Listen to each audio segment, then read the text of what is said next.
స్పందించిన కేటీఆర్ ఆయన అటు ఏసీబీ కార్యాలయానికి విచారణకు హాజరు కాక మునిపే తెలంగాణ భవన్ వేదికగా ఎస్ నేను అన్నిటికీ సిద్ధంగానే ఉన్నాను, ఒక్కసారి కాదు 2 సార్లు కాదు 100 సార్లు అయినా నువ్వు విచారణకు పిలిస్తే వస్తా, అవసరమైతే లై డిటెక్టర్ టెస్ట్ కన్నా సిద్ధంగా ఉన్నటువంటి మాటను మాట్లాడుకొచ్చారు.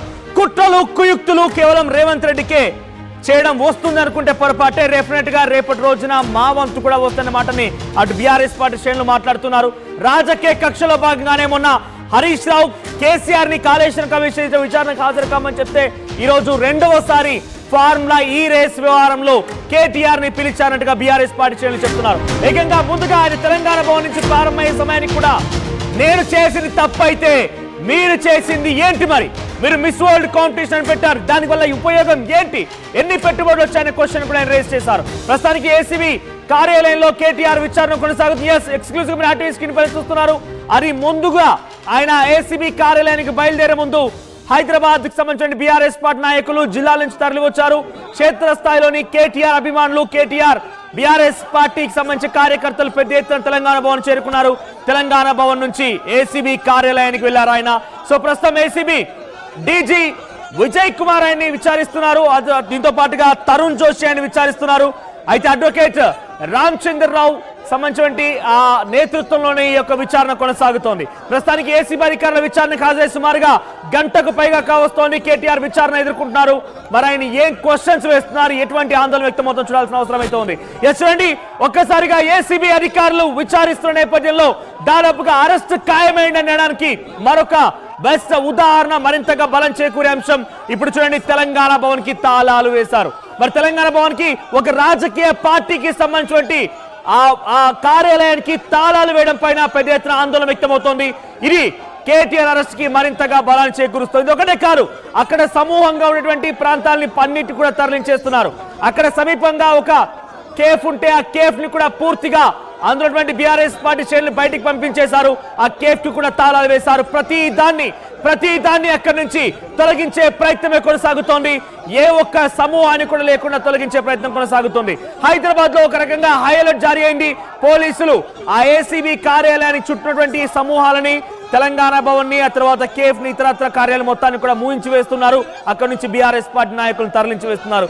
ప్రతి ఒక్కరిపైన నిఘా కొనసాగుతోంది. ప్రజెంట్ ఏసీబీ విచారణకి జరగబట్టి సుమారుగా గంటన్నర సమయం కావస్తోంది. కేటీఆర్ విచారణ కొనసాగుతోంది. విజయ్ కుమార్ అండ్ తరుణ్ జోషి కేటీఆర్ ని విచారిస్తున్నారు. ఒకసారి ఫార్ములా ఈ రేస్ సంబంధించి వ్యవహారం గురించి ముందుగా మాట్లాడుకుందాం. ఆ తర్వాత డైరెక్ట్ గా అక్కడ ప్రతినిధులు అందుబాటులో ఉన్నారు.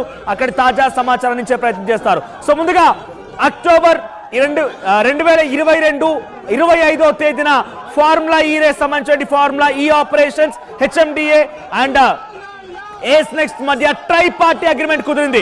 4 సీజన్లు హైదరాబాద్ నిర్వహించాలి. ఈ 4 సీజన్ల గాను ఇక్కడ నిర్వహించేందుకు అగ్రిమెంట్ కుదిరింది. సీజన్ 9 చాలా అట్టహాసంగా జరిగింది. బీఆర్ఎస్ పార్టీ ప్రభుత్వంలో పెద్ద ఎత్తున ట్యాంక్ బండ్ మొత్తాన్ని కూడా సుందరీకరణగా చేశారు. అక్కడ ఏర్పాటు జరిగాయి. సీజన్ 9 ఫిబ్రవరి 10, 11, 2023 తేదీన చాలా అట్టహాసంగా జరిగింది. ఆ తర్వాత వెంటనే మరో సీజన్ కి సంబంధించి నిధులు మరలించాల్సి ఉంది. అటు చెల్లింపులు కార్యక్రమాలు జరగాల్సి ఉంది. కానీ ఎఫ్ఈఓకి స్పాన్సర్షిప్ బాధ్యతలు తీసుకున్నటువంటి ఏస్ నెక్స్ట్ అని కంపెనీ వెనుకడుగు వేసింది. నేను స్పాన్సర్షిప్ బాధ్యతల నుంచి వెనక్కి వెళ్ళిపోతున్నానని చెప్పింది.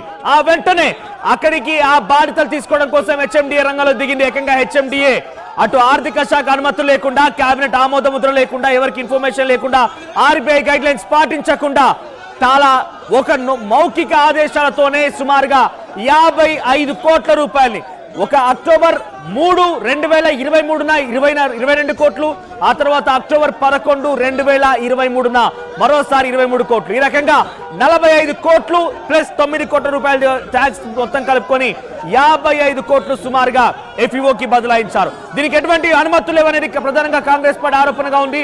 అయితే ఇక్కడ ఇంకొక ఇంట్రెస్టింగ్ విషయం, ట్రై పార్టీ అగ్రిమెంట్ లో ఉండగానే హెచ్ఎండిఏ ఎందుకు నిధులు మళ్లించింది? కేవలం మౌఖిక ఆదేశాల నేపథ్యంలోనే అప్పటి ప్రిన్సిపల్ సెక్రటరీ అరవింద్ కుమార్ ఈ నిధులు మరణించినట్టు తెలుస్తోంది. ఇప్పటికే అరవింద్ కుమార్ ని అటు బిఎల్ఎండిని కూడా విచారించారు. ఏసీబీ అధికారులు, ఈడీ అధికారులు కేటీఆర్ ని కూడా ఒకసారి విచారించారు. ఇది కేటీఆర్ విచారణ 2.0గా కనబడుతోంది. 2వ ఫేజ్ విచారణ కొనసాగుతోంది. ప్రెజెంట్ అక్కడ హై టెన్షన్ నెలకొంది. ఈ రోజు ఎలాగైనా కూడా అరెస్ట్ చేసే అవకాశం ఉన్నట్టుగా పెద్ద ఎత్తున ఆందోళన వ్యక్తమవుతుంది. ఒకసారి అరెస్ట్ కు సంబంధించి ముందుగానే పసిగట్టిన కేటీఆర్ సంచలన వ్యాఖ్యలు చేశారు. ఒకసారి కేటీఆర్ ఏం మాట్లాడారో చూద్దాం. 30 సార్లు పిలిచిన విచారణకు సహకరిస్తాం. మా మీద కేసులు బనాయించి మమ్మల్ని ఇబ్బంది పెట్టి కమిషన్లు వేసి మమ్మల్ని ఏదో ఇబ్బంది పెట్టినంత మాత్రాన, వేధించినంత మాత్రాన ప్రజల తరపున ప్రశ్నించడం బంద్ చేస్తామనుకుంటే అది కాంగ్రెస్ ప్రభుత్వం యొక్క అవివేకం, అజ్ఞానం అవుతుంది తప్ప ఇంకోటి కానే కాదు. పెద్దలు కేసీఆర్ గారిని, పెద్దలు హరీష్ రావు గారిని కాళేశ్వరం కమిషన్ ముందు కూర్చోబెట్టి మీరు పైశాచికానందం పొందొచ్చు. ఇవాళ ఏసీబీ ముందుకి విచారణకు పిలిపించి కొంత మానసికంగా రాక్షసానందం పొందుతూ ఉండవచ్చు. అవసరమైతే అరెస్ట్ కూడా చేస్తారు కావచ్చు. ఇవాళ ఏసీబీ ముందుకి విచారణకు పిలిపించి కొంత మానసికంగా రాక్షసానందం పొందుతూ ఉండవచ్చు. అవసరమైతే అరెస్ట్ కూడా చేస్తారు కావచ్చు. ఇవాళ ఏసీబీ ముందుకి విచారణకు పిలిపించి కొంత మానసికంగా రాక్షసానందం పొందుతూ ఉండవచ్చు.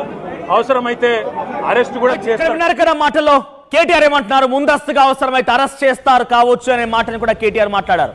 అంటే కేటీఆర్ ముందుగానే ఊహించారా ఈరోజు అరెస్ట్ జరగబోతోందా? దాని తాలూకా సిచ్యువేషన్ ఎంతనా, దాని తాలూకా వాతావరణం ఎంత కనబడుతోందా?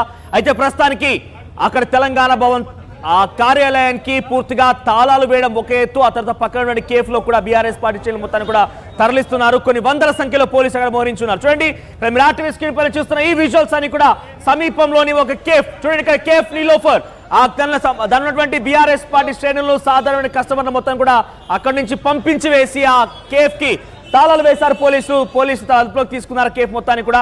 ఎస్, మరిన్ని అప్డేట్స్ తో ఏసీబీ కార్యాలయం దగ్గర నుంచి ప్రతినిధి పెట్రిషియా, తెలంగాణ భవన్ దగ్గర నుంచి ప్రతినిధి మధులు అందుబాటులో ఉన్నారు.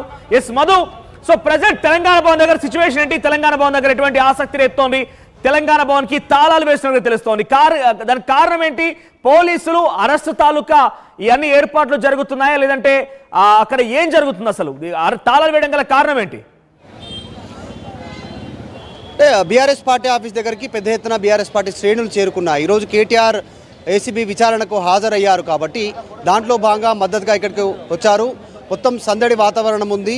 నందినగర్ నుంచి బీఆర్ఎస్ పార్టీ వరకు ఒకసారి పార్టీ ఆఫీస్ లోపల ఉన్నటువంటి సిచ్యువేషన్ ఇది. పెద్ద ఎత్తున వివిధ ప్రాంతాల నుంచి వచ్చినటువంటి కార్యకర్తలు రీచ్ అయ్యారు. మద్దతుగా పోలీసులు బారికేడ్స్ పెట్టారు, రోప్ పార్టీని పెట్టారు. ఇక్కడ ఉన్న వాళ్ళని బయటికి కొద్దిసేపటి వరకు వెళ్ళనివ్వలేదు. ఇప్పుడు కాస్త ఆందోళన చేయడంతో వీళ్ళంతా పోలీసులు కాస్త రిలీఫ్ ఇచ్చారు. అంటే గేట్ ఓపెన్ చేశారు, బారికేడ్స్ కూడా పక్కకు పెట్టినటువంటి పరిస్థితి. ఇది బీఆర్ఎస్ పార్టీ దగ్గర స్లోగన్స్ చేస్తూ ఉన్నారు వచ్చినటువంటి వాళ్ళంతా కూడా. బయట ఉన్నటువంటి సిచ్యువేషన్ ఇది. వివిధ ప్రాంతాల నుంచి, వివిధ జిల్లాల నుంచి, నియోజకవర్గాల నుంచి వచ్చారు. పెద్ద ఎత్తున భారీగా ట్రాఫిక్ జామ్ అయింది. ఏరియా అంతా కూడా బీఆర్ఎస్ పార్టీ శ్రేణులు రావడంతో ఈరోజు కేటీఆర్ అరెస్ట్ ఉండే అవకాశం ఉంది అని జరుగుతూ ఉంది. కాబట్టి ఆ అంశానికి సంబంధించినటువంటి దాంట్లోనే కాస్త ఆందోళనతో బీఆర్ఎస్ పార్టీ క్యాడర్ ఇక్కడికి రీచ్ అయినటువంటి సిచ్యువేషన్ ఉంది. చూస్తూ ఉన్నాం విజువల్స్లో. కొద్దిసేపటి దాకా బయటికి వెళ్ళనివ్వకపోవడంతో కాస్త ఆందోళన వ్యక్తం కావడంతో పోలీసులు వదిలేసినటువంటి పరిస్థితి. కొద్దిసేపు గేట్లు ఓపెన్ చేశారు, బార్కెట్స్ క్లియర్ చేసినటువంటి పరిస్థితి. ఇది బయట బీఆర్ఎస్ పార్టీ ఆఫీస్ దగ్గర ఉన్నటువంటి క్యాంటీన్ దగ్గర ఉన్నటువంటి సిచ్యువేషన్. గతంలో మొన్న కూడా 2-3 సార్లు కేటీఆర్ హాజరైనప్పటికీ ఇంత పెద్ద ఎత్తున శ్రేణులు హాజరు కాలేదు. ఫస్ట్ టైం పెద్ద ఎత్తున వచ్చారు వీళ్ళంతా కూడా. వెంటనే పక్కనే ఉన్నటువంటి నీలోఫర్ కేఫ్ని క్లోజ్ చేశారు, కొన్ని షాప్స్ అన్ని క్లోజ్ చేశారు. పక్కనే కమాండ్ కంట్రోల్ ఉండడము, తర్వాత బీఆర్ఎస్ పార్టీ ఏసీబీ ఆఫీస్ కూడా పక్కనే ఉండడంతో ఏమైనా ఆందోళన వ్యక్తమయ్యే అవకాశం ఉంది. ముఖ్యమంత్రి కూడా ఆల్రెడీ రివ్యూ చేస్తూ ఉన్నారు, మంత్రులతో ఆయన భేటీ ఉన్నారు. కొద్దిసేపట్లో ఆల్రెడీ రివ్యూ జరుగుతుంది, మంత్రులతో కూడా భేటీ కానున్నారు. కొన్ని కీలకమైన అంశాలపైన నిర్ణయం తీసుకొని ఉంది ఈరోజు రాష్ట్ర క్యాబినెట్. కాబట్టి వీటన్నిటి నేపథ్యంలో ఆందోళన ఉన్నటువంటి సిచ్యువేషన్. వీళ్ళంతా రోడ్లపైకి వస్తారు, ధర్నా చేసే పరిస్థితి ఉంటుంది అనేటువంటి దాంతో ఇక్కడ పోలీసులు కాస్త బారికేడ్స్ ఏర్పాటు చేయడం, కార్యకర్తలు